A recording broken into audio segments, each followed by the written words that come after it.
Hello, in front of me I've got MOTOROLA Moto G41. In this video I'll show you how to change battery sounds. In the beginning enter Play Store and search for battery sound notification app. Then download it and open it. Next, tap the plus in the right corner and select mode between connected, disconnected, full battery and low battery.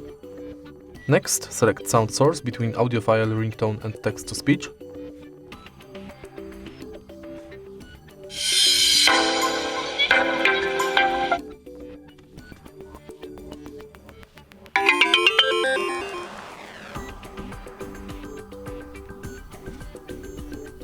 Connected. Name your function, give it description and press this button to save. Now you've got your new battery sound. If you find this video helpful, please leave like, comment and subscribe.